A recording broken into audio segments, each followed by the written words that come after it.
Bonjour les amis, c'est Oli le Belge. Seconde semaine avec la MT-09. Bah oui.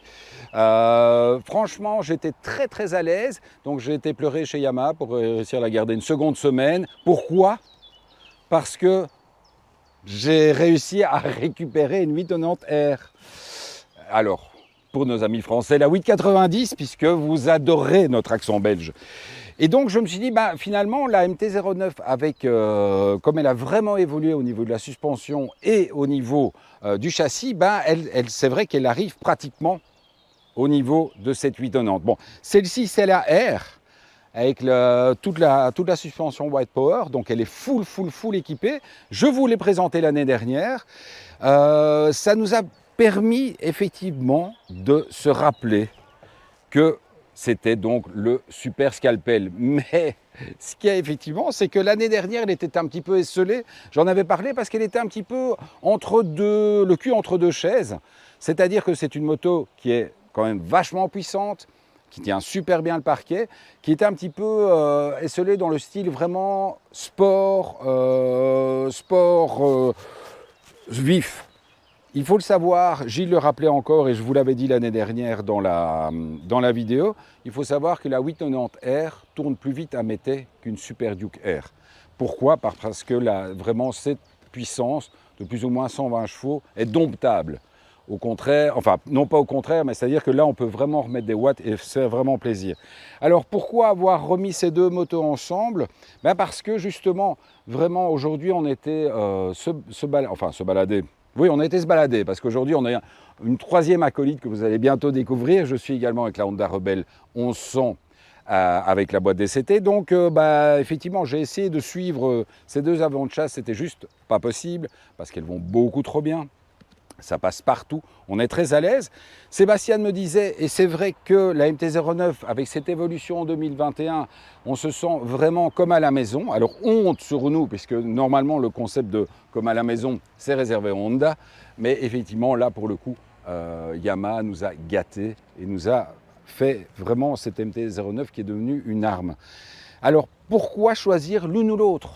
Voilà, c'est la grande question. Alors, il est clair que pour la R, et évidemment, la R est une stricte monoplace. Il n'y a de toute façon ni selle ni repose-pied, donc voilà, ça, le problème est résolu. Entre autres, donc c'est une moto qui est donc la R, elle est pratiquement full option. Il y a cette sortie Accra qui est juste superbe avec ce genre de petites choses qui coûtent très cher. Ça de petits trucs carbone comme ça, c'est compris dedans, mais c'est vachement cher.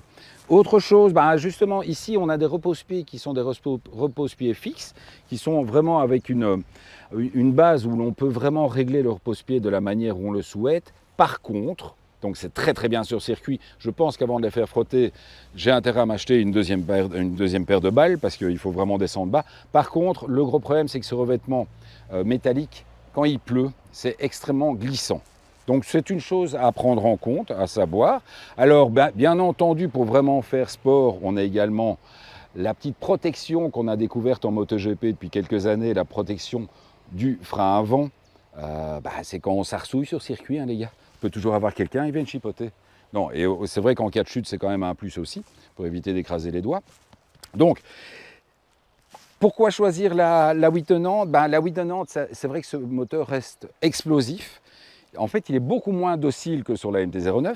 Sur la 890, vous avez vraiment ce bicylindre qui est caractériel, qui a ce bruit, ce son, cette mélodie caractérielle, cette montée en régime qui est hallucinante.